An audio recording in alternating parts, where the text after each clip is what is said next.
After a brief disappearing act that we thought would spell the end for the Landcruiser on our shores, Toyota's iconic off-roader returned last year with renewed purpose.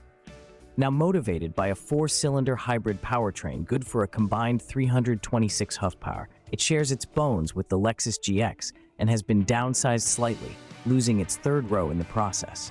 The LC's newfound tidiness puts it in line with other legendary trail experts, such as the Ford Bronco and the Jeep Wrangler.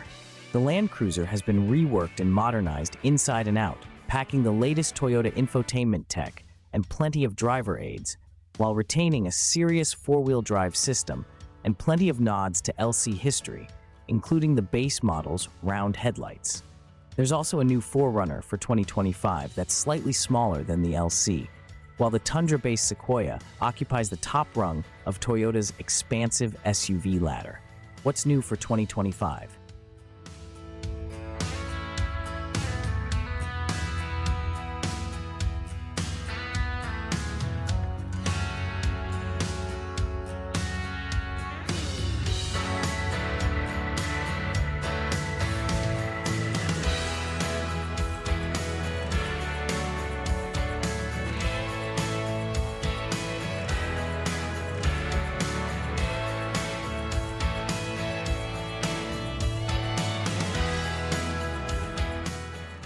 Interior, comfort, and cargo.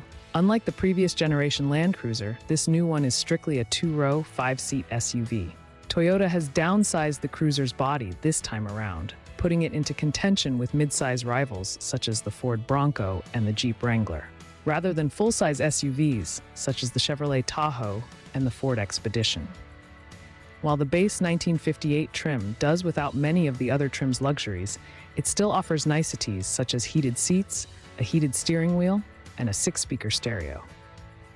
The other trim, simply called Landcruiser, has a more deluxe cabin that includes ventilated seats, a 10-speaker stereo, and available leather upholstery.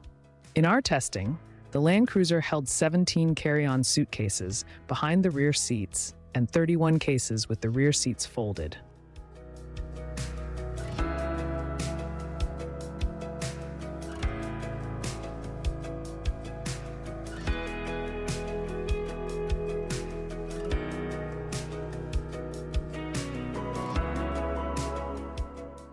Though the base 1958 model's classic round headlights are tempting, we think the Landcruiser trim is the one to go for, as it adds ventilated front seats, a 10-speaker stereo system, a larger 12.3-inch infotainment display, and wider all-terrain tires, among other items.